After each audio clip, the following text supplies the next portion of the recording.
Hello there.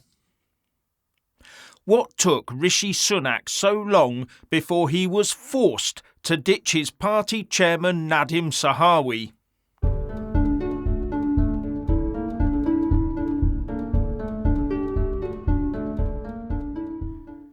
So Nadhim Zahawi has at last been sacked from his job as Tory party chairman by the Prime Minister.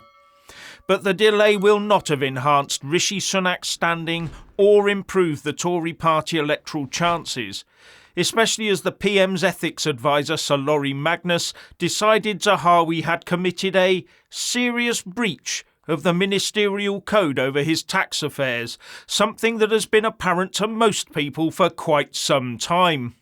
So why not Rishi? It turns out Zahawi failed to warn anyone about HMRC breathing down his neck when he was appointed as Education Secretary, or even more astonishingly, before he became Chancellor. Now, a lot of people might be asking the very pertinent question, where were the security services in all of this? Because these sorts of things make people very open to blackmail or other pressure. And there's no MI5 file? So one assumes that the only criteria is that the PM likes the cut of your jib and just trusts a chap to be open and honest and tell him of any dark underbelly while handing over the nation's finances to them. Please don't tell me that's all there is to appointing politicians to the most important government jobs in the land. I mean, wake up, we're talking about politicians here. And now we've got the new Parliamentary Commissioner for Standards, Daniel Greenberg, talking about the reputation of Parliament being at dangerously low levels. And I wonder how long it'll be before the next lump of sleaze oozes itself out of the Westminster corridors. And in one breath the electorate calls for a big clean-up, and in the next breath the electorate votes the exact same people and parties back in at the next election. And then they moan about the results of the mess their chosen government presents them with. Can you imagine the potential for change if that did not happen, if they voted for other people and parties? Just sit back now and consider that both Rishi Sunak and Keir Starmer have put forth their ideas and intentions for where they will take the country. That means where they will take you. That's it. There are two directions, only two, and you're meant to choose between them. Nothing else. But choose between what? They're both promising to impoverish us by making us the greenest economy in the world. Neither of them really wants to control our borders. And if you think Labour will save the NHS, take a look at Wales, where Labour does run the NHS already. Why isn't that the beacon for the UK then? Labour and Tory governments down the decades have promised bonfires of quangos and red tape, but end up imposing even more of the stuff on us. But maybe that's the British psyche. Vote in a rod for your own back, then moan about it as if it's someone else's fault. As it makes a change from moaning about the weather, doesn't it? I don't know. But be aware that the walls are closing in on us. The net zero aim of keeping us all enclosed in 15 and 20-minute neighbourhoods is creeping up on us unopposed. And when you're limited in travel, it will be very difficult to take your political battles any further than the end of your street. Because you will be encouraged to only be active in your little parcel of existence. Those that are allowed to travel widely will be seen as the ones to rule all the roosts. In fact, you can just see that attitude growing amongst the great and good as they jet around the world today without a worry and pontificate at the rest of us. The reversal of politics and democracy back to the feudal days of yore has already started, and no one's blinked an eyelid.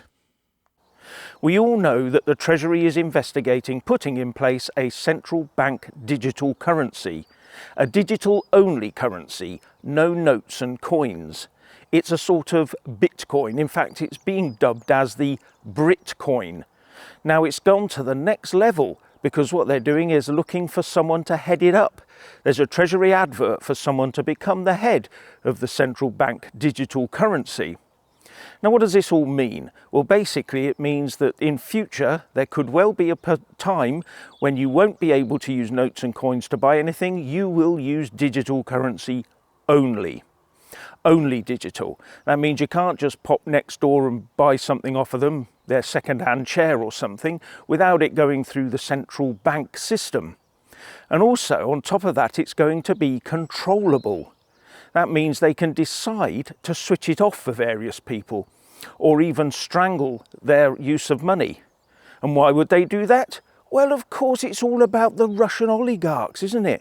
Gangsters and horrible people traffickers. We can stop them having the money.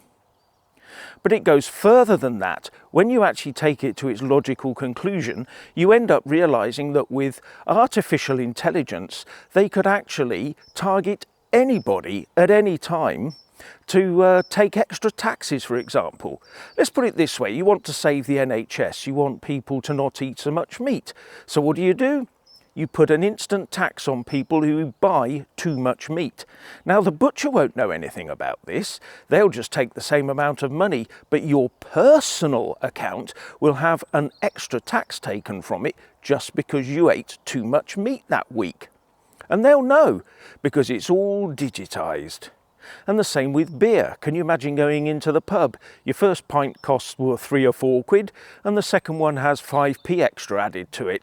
Now the hotelier or the publican knows nothing about that, but you do because it tells you on your phone. And then the next one after that could be an extra 10p. How much will a round of drinks end up costing by the end of the evening? And it's all your costs, your personal tax costs, all to save the NHS. Because this isn't about your personal freedoms, this is all about looking after communities, looking after the system.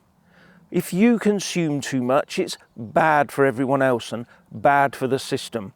And that's how it will be touted in future. And you'll see more and more of this sort of talk as they try to control individuals for the good of the state. So welcome to your new dystopian central bank digital currency. So the Green Party-led Council of Brighton and Hove can't dispose of those little plastic bag parcels that dog walkers plonk in bins around public spaces. And why? Because they're spending £2.5 million a year for the rest of the decade on electric bin lorries that can't go off-road to empty those bins. So they removed the dog poo bins and no one seems to know about it, and dog walkers are leaving their parcels of brown matter where the bins used to be. And it's been piling up ever since.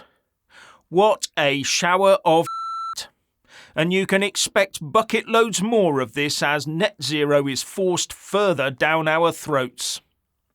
And now over to Richard. This cannot go on. Nadhim Zahawi has been sacked, and to most people, this is the last straw. So we need Rishi Sunak to call a general election ASAP, so this liberal, left, woke and corrupt Tory government can be replaced by the liberal, left, woke and corrupt Labour government. Yes, dear viewers, the establishment will continue regardless of which political party is in power. Unless, of course, there is real change. And when I say real change, I mean we need a political party and leader who will be elected to break laws as they stand, and to do the things that need to be done to deliver a Britain that is in chains. Nadhim Zahawi and Boris Johnson may have lost their jobs for falling foul of the law and standards, but in fact, what we need is a Prime Minister who doesn't care less for the current laws and standards that are corrupt, and so far removed from traditional moral values that they are themselves immoral. This country has been ground down by weak Prime Ministers, weak political leaders and weak government. We need a leader with fixed purpose and a working moral compass, and will do what needs to be done. We need a leader who is, well, like a king, if not the king himself. Just not this woke WEF stooge of a king, nor his equally woke family. This new leader or king should not be constrained by the legality of our corrupt system, but prepared to break all immoral laws that hold Britain back. Anyone like that on the horizon, by any chance?